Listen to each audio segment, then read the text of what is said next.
Assalamu alaikum, barkanku da warhaka. So a wannan bidiyo za mu yi magana akan trading basics.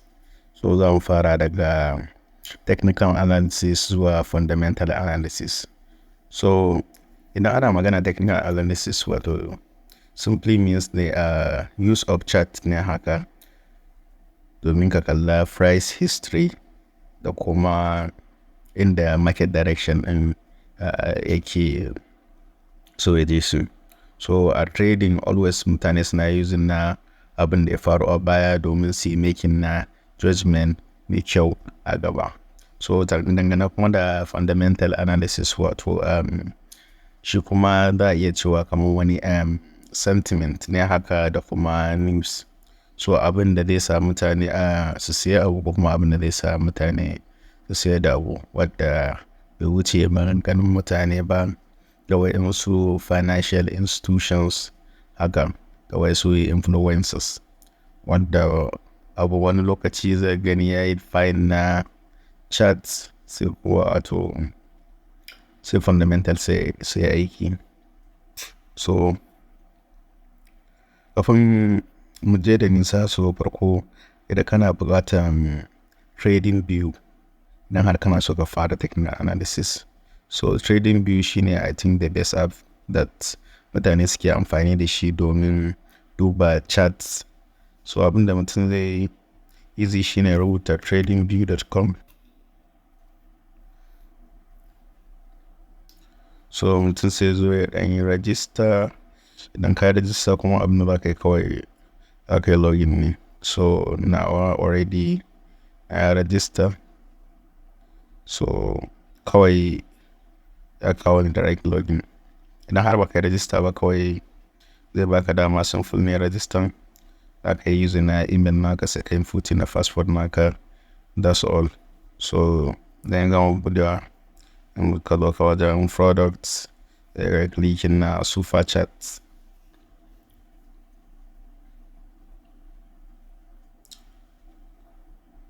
So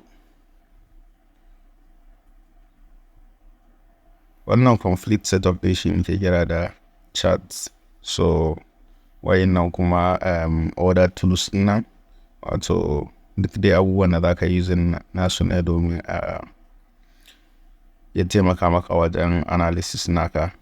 So farko za mu fara daga nan wajen da gani na farko na wajen search nan wajen zai baka dama search na kowane kalan coin kake so ne ko and then BTC USDT zai rubuta ETH USDT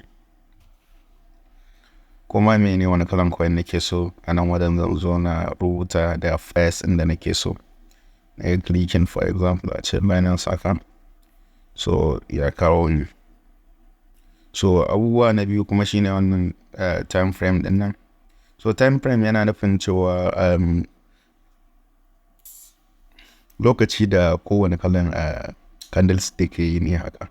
So yanzu idan har raga dan nace candlestick ina nufin wannan candle din asu ne candlestick. So abu idan har yana 4 hour time frame yana nufin cewa kowane candle guda ɗaya a nan wajen 4 hours ne.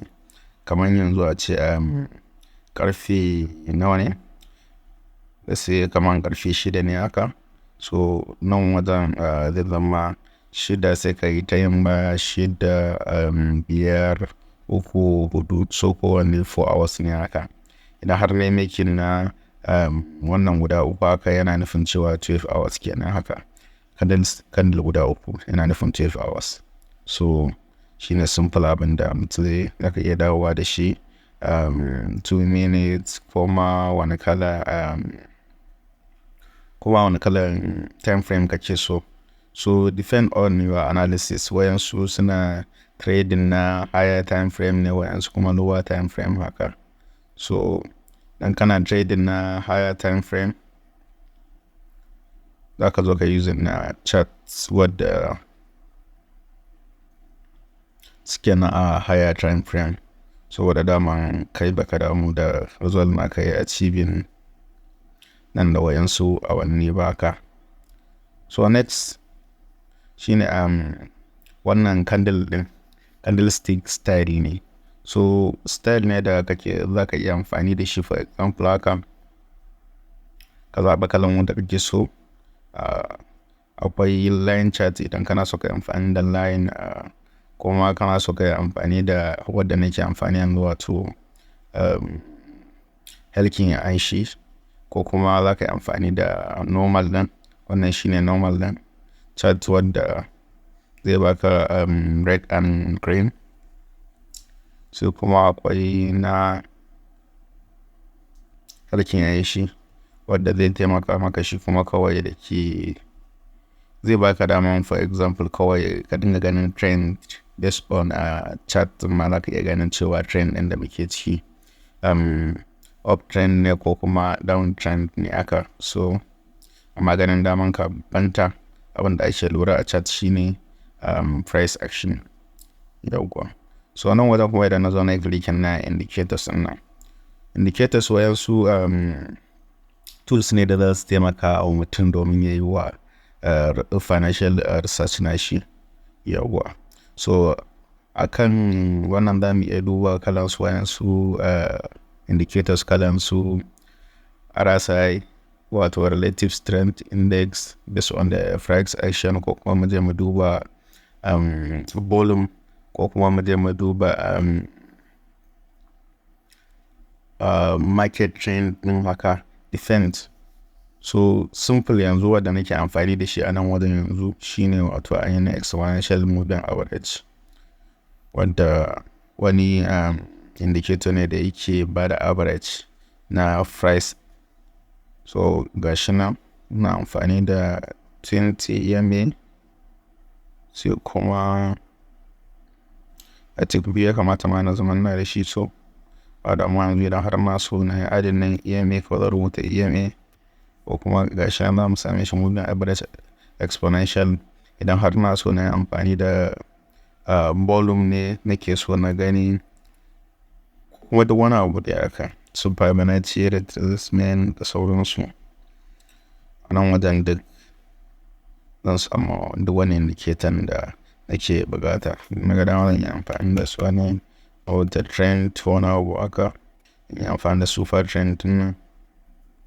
So yana ce min a kan free version nake so da zan yi adin na wani indicators ba. So amma idan har ma so zan iya removing na wannan removing na EMA, sai in gwada saka super trend.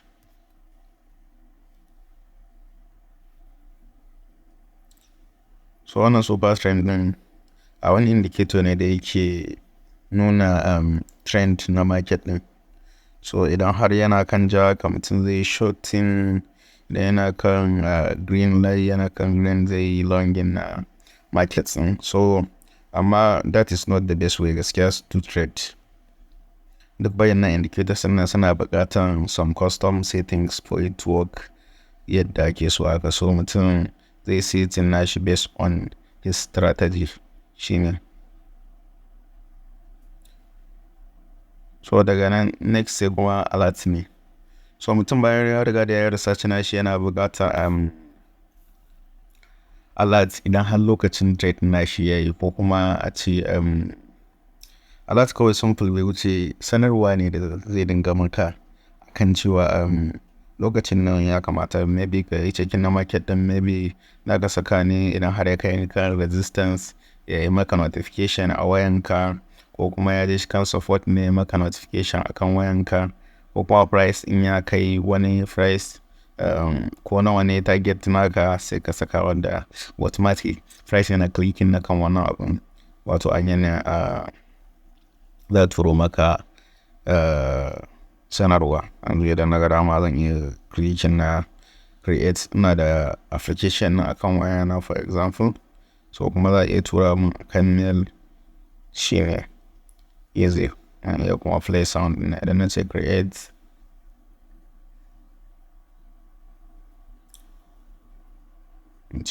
Let me go again. Gani already, for example a ce pricing ya har ya tafi 2003 nawa ne, ko da rubuta pricing da nake so, for example 2400 for example, sai an dinga clicking na create. So kun gani ga nan wani jan layi ya fito min, sorry farar layi ya fito min. So idan har a ce price ya zo ya clicking na nan wajen na receiving na notification a cikin waya na cewa price fa ya clicking a can. So daga nan wajen I can do my research.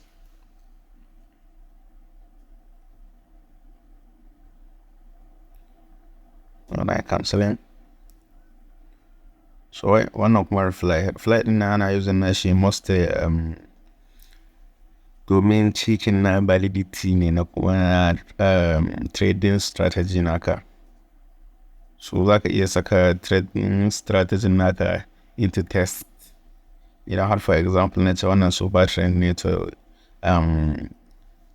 domin sashi mana for example a ce iya koma baya based on this trend din ya nuna min cewa indicator nan nawa ne winning rate nashi da kuma losing rate nashi based on signal din da ya throwing at. So reply mostly sai kai amfani da paid version na TradingView din. So wani lokaci kamar suna bayarwa da yaka amma daga baya sai su ce maka you have to pay for it. Yawwa. So idan muka dawo bangaren nan kuma muna da trail line wanda za mu dinga amfani da shi wajen drawing na simple support and resistance namu. So idan har mun ce support for example muna tunani it's a price label wanda idan har aka yi zamu iya cewa it's a price label da idan har ya zo shi wannan wajen yake iya retracing back. So idan amma abu ya breaking na wannan support din next har yanzu zai mai da wannan abin support din bayan ya zama cewa shine resistance sannan mai ƙara nema next support. Bari mu ɗauka wani abu for example. So bari mu je 4 hours time frame.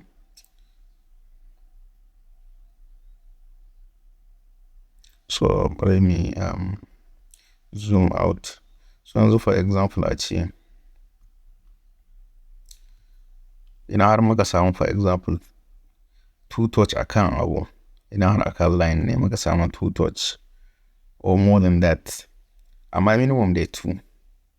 So na trend za mu iya cewa wannan wajen ai support ne mai kyau saboda abin da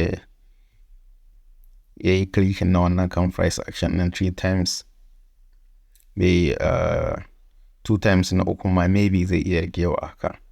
So idan har mun zo mun taba nan wajen this is support. Amma kun gani ya zo ya breaking nashi daga baya. So zai mai da wannan support din shine resistance. Sannan maybe ya je finding na next support masa. Let's try zooming out.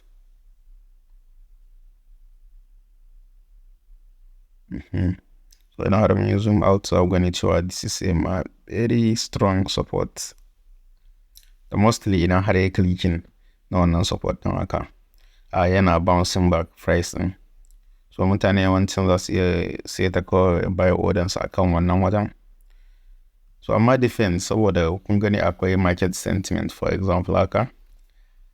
Yanzu for example a ce ta zo ta yi clicking na support a nan wajen for example amma kuma ta yi breaking, amma kafin nan so nawa ta zo ta yi tana bouncing back 1 2 3 4 5 6 kusan 8 haka. So 8 tana komawa mutane suna ɗaukan profit.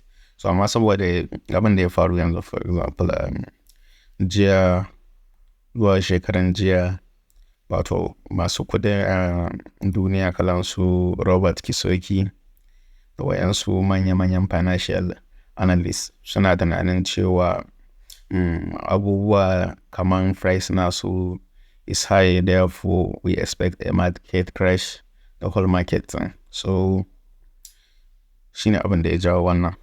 Mutane suna using na fiyansu da sauransu domin su yi making na trading domin su yi making na trading advice sun yi cewa kenan ko mene haka. So yanzu for example idan har mun dan duba yanzu saman nan for example idan muka zo muka amfani da trend line nan mun kalla wannan for example a ce ka wannan shine for example resistance namu shine wato ainihin idan har price ya shi wajen baya iya wuce wannan wajen sai ta fama yana so ya wuce wannan wajen. So simple wannan yanzu for example a wannan chart da zan dau in ita wannan shine a resistance din wannan kuma shine support din. So mutane idan sun fahimci wannan sai su dinga trading na in between. So wannan super trend din da na saka kuma indicator na idan mutum zai iya ganin cewa so a nan wajen ya bada long da ya zo shi nan wajen kuma ya bada short ram zai zo ya ƙara bada long a nan wajen kuma zo ya ƙara bada short a nan wajen.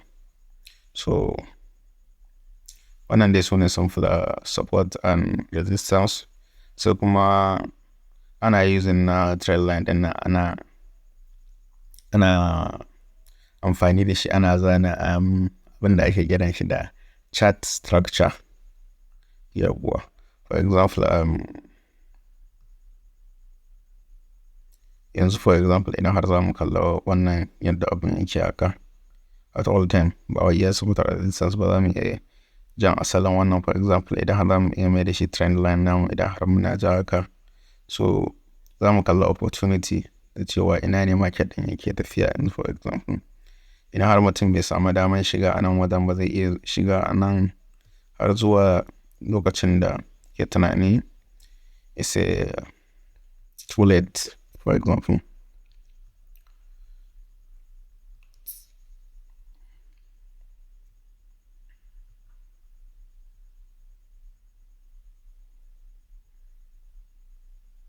So yanzu wannan zan ba mu gani cewa bayan ya yi tocin na nan wajen for example mun san yana kan support so for example ya zo ya yi tocin na nan na farko ga shi na biyu har yanzu wani opportunity ya bayyana ga nan kusan na uku opportunity ya bayyana ga nan na hudu. So amma kuma da ya zo ya yi breaking na wannan trend line din sai kuma shorting opportunity ya bayyana. Ba za mu yi deep sosai a kan nan wajen ba saboda wannan just basic explanation ne. Za mu yi yadda mutum next za mu yi bidiyon yadda mutum clearly zai iya bambance cewa nan wajen trend ne ko kuma down trend ne da kuma yadda mutum zai zo ya shiga trade da sauransu haka. So idan muka zo wannan ana gina shi da Fibonacci retracement so shi ma mutum zai iya amfani da shi mai making na trading wannan nashi decisions nata. So akwai dan diff bayanai akan wa'annan duka tools din so amma dai wannan basics ne kawai na TradingView da nake so ku fahimta. So kuma wannan su ma kallon type of chart tools ne sai for example wannan long and short so wannan zai baka daman duba risk versus reward ratio ka. So for example when I saw a trade daga nan wajen zuwa now sai mu zo ƙara taɓa wannan wato wajen jan ne shine risk nawa for example a ce wajen green ne shine wannan green shine reward nawa red kuma shine risk nawa. So zan gani cewa trade nawa risk versus reward ratio nawa yake. Yawwa yanzu wannan kamar yanzu for example a ce risk versus reward din shine zan yi riskin na kusan 1.89% zuwa sama 5.37%. So in gani cewa this trade din is worth it sai ne taking for example haka dan mutum zai amfani da short man sai ya saka yin lissafinsa. Yawwa that's all kawai indicator ne da zai baka dama ka yi measuring na risk versus reward level naka. That's all.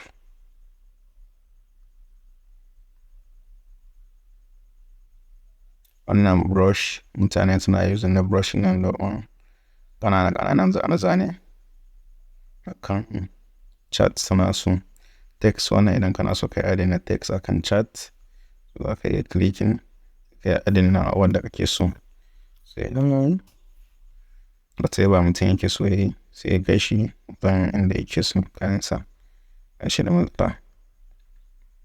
Yanzu those some full icons ne su kuma za ka use nasu as you wish. Yadda zan adana like button da so. Wannan kuma measurement ruler ne ko za ka use nashi ne domin measuring maybe whatever off ne ko down ne. Kana so kalla percent nawa ne, in kalla yanzu for example 18% ne, that's all. Aka measuring. Wannan kuma zoom ne za ka use nashi ka yi zoom in sannan kuma ka yi zoom out. Just kuma za ka use ne or this place haka da kuma wannan wajen. So wannan magnet, so shi ma duk amfani da wannan ne tools ne da maybe aka yi to just kama icons here, you can use it as you wish. Kuma idan kana so ka yi login na chat naka ya zama cewa ba za a iya editing ba. Idan muka ɗauko wa'innan kuma just simple screeners ne haka wanda wato full chat ɗin masu stock market da sauransu wannan da cikin TradingView, but it really doesn't matter. Definitely to strategy tester idan kana so kai testing na strategy naka, maybe za ka yi coding na strategy ne ma haka za ka rubuta code kenan sai ka yi adana na strategy naka. Trading funnel shi ma duk dai wanda za ka yi connecting na wasu exchange naka ne haka directly to TradingView. Idan muka zo wajen wannan whitelist ɗin nan kuma idan har waje ne da kawai zai ba mu dama mai ajiye coin ɗin da muke so da sauransu haka domin wajen yin trading namu. Yawwa idan har bana so always zo sanan wajen in searching kawai shi yasa na zo ni kawai na yi na rubuta kalan coin ɗin da nake so for example ko wani ne na taba shi idan na ga dama zan iya adana shi kawai a whitelist na idan na clicking na kan plus ɗin nan. Wani searching yanzu in clicking na plus ɗin nan shi kenan ya zama yana kan whitelist na kawai da nake so na yi daga baya. Sai zo na clicking a kan nan wajen. Kenan ga sanan sharp ba sai na je ina ta searching ba. Just simple and easy. That's all. Sai nan wato shi ne zan kalla whitelist na wannan alert ɗin da na seta su zan kalle su a nan wajen. Sai wannan kuma objects da kuma data ɗin nan wannan hotlist naka ne da kuma IDs naka idan kana so ka yi sharing wa jama'a. Da so idan kuma kana so ka yi publish na chat naka za ka yi click na kan publish din ka tura kallon for example na gaba yin analysis na idan har kana so ka yi sharing akan social media na TradingView ne sai ka click na. So